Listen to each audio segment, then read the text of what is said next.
What's going on, you guys? Jay here and welcome back to the channel. Don't forget to smash the like button, subscribe if you haven't already, and drop a comment on the way out. It's really going to help us out here. We've got a considerable amount of burning coming up in the weeks ahead, and more importantly, some of these burns are down to us as a community going forward. And a current issue that I'm seeing evolving in the community is people wanting to wait for TFL to become actionable. But when we actually go back and look at the settlement with the SEC in June 2024 this year, we know that TFL and its co-founder Do Kwon are already barred from engaging in any activities related to Luna and Luna Classic due to that settlement. And as part of that $4.47 billion settlement, Terraform Labs agreed to cease all crypto-related activities, including involvement within the Terra ecosystem, which comprises of Luna and Luna Classic. Any actions that TFL take moving forward will all be pursuant to the terms of the settlement and final judgment. As part of Terraform's orderly wind down and liquidation in the case, defendants shall be permitted to allow third parties to withdraw, unwind, and or unstake their positions from Terraform's applications and protocols. This part of the settlement is what has led to the reopening of the shuttle bridge and allowing for the redemption of all of those different wrapped assets that are associated. But what we haven't seen is the reopening of Mirror and Anchor Protocol.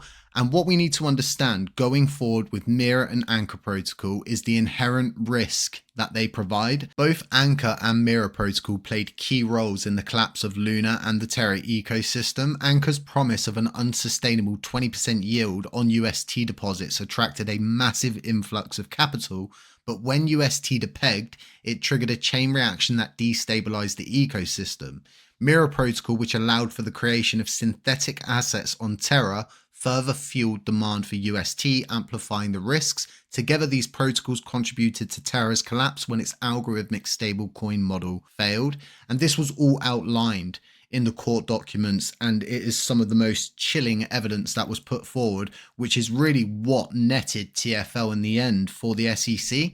So to re-enable both of these protocols would be to re-enable the crash and to reenact the crash all over again. And obviously, they can't do that. When we really think about it, TFL, if they had any intention of reopening Mirror and Anchor Protocol, they would have done it when they reopened this shuttle bridge for the redemption of wrapped assets. So we know TFL are restricted from doing anything that has not been outlined inside that settlement. We know that they've reopened the shuttle bridge for the redemption of wrapped assets. We now know that it would be far too dangerous to even attempt to reopen Mirror or Anchor Protocol. We know around the 30th of October, they're going to permanently shut down that shuttle bridge, and any assets that remain will be burned. When we take a quick look back at that court document, we know the only disposition of defendants' crypto assets that the judgment permits is of those transferred to the Terraform bankruptcy estate pursuant to the terms of judgment. Otherwise, the judgment requires the defendants to burn or destroy the private keys in Terraform's possession to wallets or blockchain assets holding UST, Mirror, Luna, Wrap Luna, and Luna 2.0, being deemed as Terraform crypto assets. We know that the Mirror and Protocol assets are not going to be sent to the LFG bankruptcy estate. So this leaves us with one outcome. The disposition requires that the defendants burn or destroy the private keys. When we go and we look at what Chris Armani said, well, how do we know if they destroy their keys? Which is rational. That's a reasonable thing. So one of the things we did is I went back and just checked with the attorneys, like, can we just burn the LUNC and the UST as well? And it turns out that we can. So we know where and whenever TFL can, they will go in and they will burn those assets instead of just simply destroying the keys. So it doesn't matter how you feel. It doesn't matter how I feel. It doesn't matter how the broader consensus feel with trying to reopen Mirror Protocol and Anchor Protocol. The only disposition with these crypto assets that is permitted is they're either going to be transferred to the bankruptcy estate, which is not happening, or they are to be burned or destroyed. And we know that Chris is going to go ahead and destroy the assets instead of just destroying the keys. And this is in relation to all Terraform crypto assets, yes, including UST, Mirror, Luna, Wrap Luna, and Luna 2.0. And these are all of the assets that are held in those protocols. Luna Classic is responsible for Luna Classic in the same way Luna is now responsible for Luna, considering TFL has completely been removed from the subject. And that's why Phoenix Directive has now taken over the maintenance and operational responsibilities of Luna. So once again, the only people who can help us is us, and it really is as simple as that. So that's why I've gone ahead and got these contract migrations ready for 730 million USTC from Anchor Protocol, and then around 43 million USTC from Mirror Protocol, and plus a pro bono of around 477 million LUNC, as long as we get that altered contract migration from Frag, and him also, of course, being paid a generous bounty from the blockchain for go ahead and taking that up. So we're in a situation, right, when you boil all of this down and you really start to look at it and you remove the TFL list, because what we're talking about here has nothing to do with this list that we've been talking about. No. It's completely separate. These assets are not included in that list. And when we combine everything together, we're talking just over a billion USTC.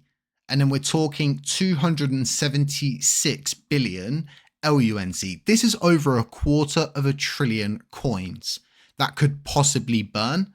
And a substantial amount of this is already secured. And what I'm starting to focus on at the moment is, as we're leading up to that October 30th date, how are those outflows looking with those wrapped assets? Well, they've really slowed down. What I've done is organized everything just into colors. Nothing means anything. It's just to break the days apart. So when the color changes, the day has changed. So let's go through. And we can see that at the beginning, there is a lot of redemptions. This is the 28th of last month, seeing a significant amount of redemptions coming through, as you would with the reopening of such a system that has inherently just been defunct since the crash. So once again, we are still on that same day, the 28th. So many transactions. I mean, just look at it. Absolutely going crazy. So we've moved on to the 29th, still seeing a decent amount of outflows. Starting to panic? Absolutely not. There's so many coins in the shuttle bridge. It's unbelievable at this point. So still on the 29th, now moving to the 30th, starting to see the slowing down. Moving on to the 31st, seeing a significant reduction. Moving on to the 1st, even more of a slowdown. And then as time rolls on, getting up to the most recent date, you're seeing about 4 to 5 transactions a day. So you would think to yourself, well, hey, maybe a lot of the balance has already gone out. No, it hasn't. We've still got 264 billion LUNC in the main shuttle bridge wallet, and 177 million USTC alongside that. And then if we go over and we look at the other wallets associated, there's still significant amounts available. Going over to the third wallet associated, a significant amount of coins. So all of this is set to burn. TFL are dealing with the shuttle bridge. And then it is down to us as a community to go ahead and vote on these proposals. And as per the 7-day discussion window, we will get both of these up on Terra Station at the same time, and it's down to the community to decide if they want to see 730 million USTC burn alongside the Mirror Protocol assets as well. This isn't a situation where, oh, maybe they could burn, or, you know, maybe TFL will help us. No, we can do this. We have the contract migrations ready. Everything is sure, set, ready to go behind the scenes. We are living in unprecedented times when it comes down to burning. And my advice to everybody is, at the moment, that's moping about, maybe you're really sad, think about what everybody's going to see when they're coming back to crypto, when it starts to move upwards. They're not going to see all of this negative junk going around. Instead, they're going to see, oh, all of the shuttle bridge assets are burning. Oh, they're going to burn all of the Anchor Protocol assets. Oh, they're burning all of the Mirror Protocol assets. Wow, they're actually cleaning up the chain, because once we burn these assets, they're done. Mirror and Anchor are completely done. The shuttle bridge is completely done. We are cleaning up the chain. This isn't just about burning anymore. This is about bringing in users. This is about holding the attention of the market, having something for people to be attracted to. And even if you don't like burning and you don't agree with burning, you don't speak for everybody else. You don't feel the same way as everybody else, okay?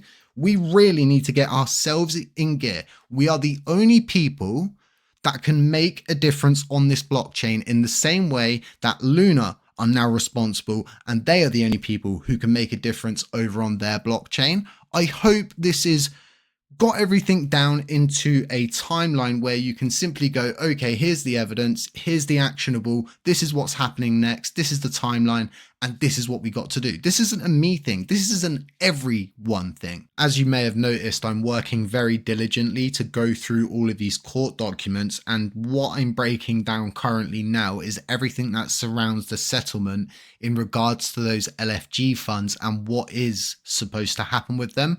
Chris Amani actually pointed at the court documents many different times during that space, and it's something that I picked up on. And when I've gone and looked at the correlating documents that he's mentioned, it's produced something of substantial value that the LUNC community is going to be very interested in. So keep an eye out for my next video. That's what it's all going to be about. I'll leave links to both of those Commonwealth discussions in the description, and then the proposals themselves will be going up on Thursday morning, and we can see hopefully a successful voting period go through 7 days, and then going ahead and seeing those contracts migrate and all of those coins burning as a result. So don't forget to smash the like button on the way out. And aside that, just stay safe, stay humble, stay aware. And as always, I'll catch you in the next one.